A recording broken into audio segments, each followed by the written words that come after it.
Hello again. A lot of us play in bands, whether you're at church or whether you're gigging on the weekends, or maybe you're playing on a larger scale, and maybe you're just playing at home.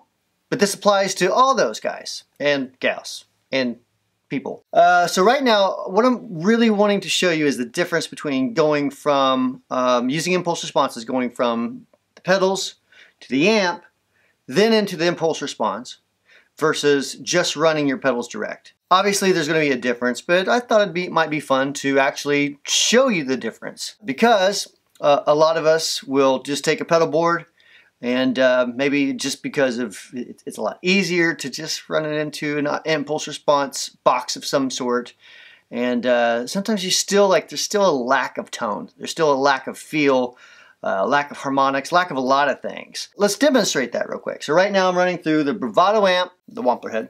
I'll run pretty much just the tube screamer for this one, I think, just because I'm not doing a concert for you. I'm not showing tonalities of different pedals necessarily, but that may change as I go on. Who knows? So I tend to fly by the seat of my pants. But anyways, going into the amp itself, first my clean tone.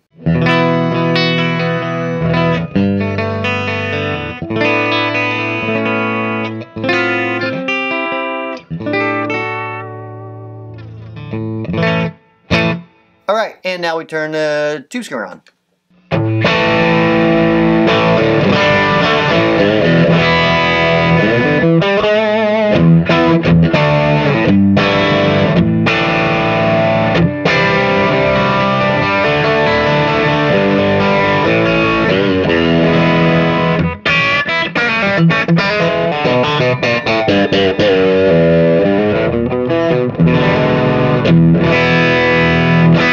I think I will go with the other pedals just for fun. ODR 1 from Nobles.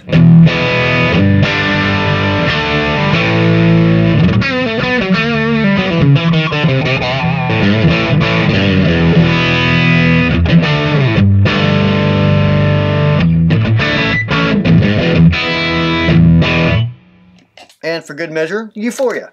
It's a little hot.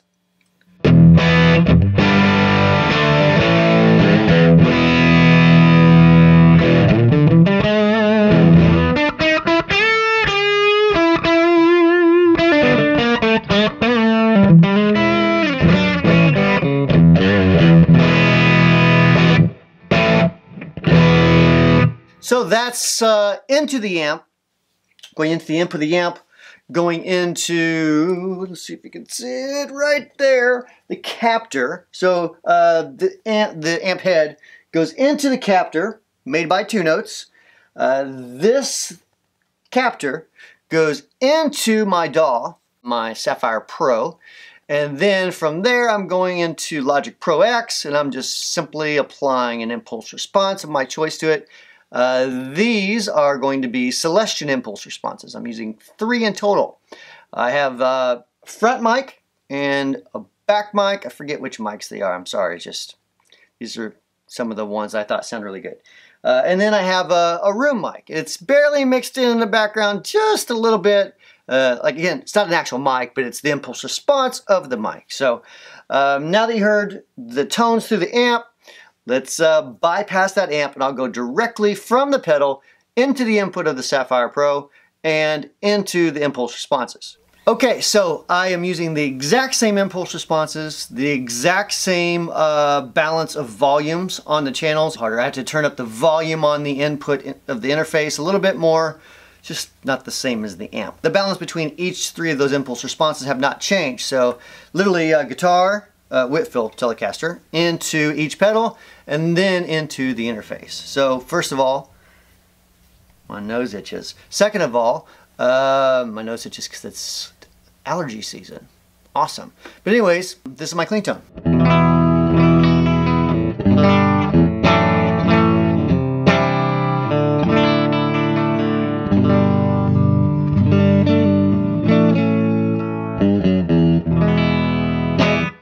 And we'll hit the tube screamer again.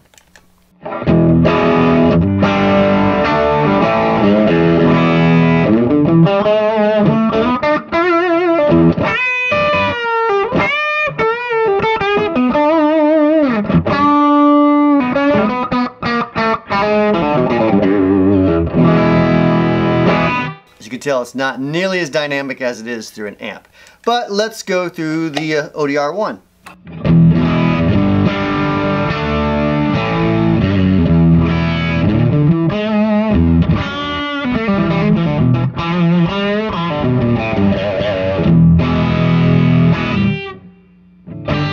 Don't know I hit that note. And then the Euphoria.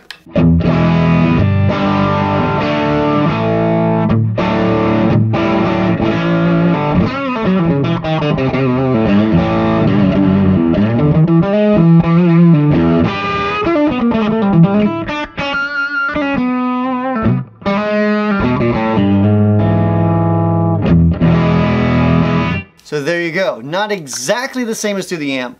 Running an amp into an impulse response has tremendous results. Love it. It's one of my favorite ways to do it. Probably if you're playing to an audience, smaller audience who's not composed of a bunch of guitar players, probably not going to care that much, just being honest.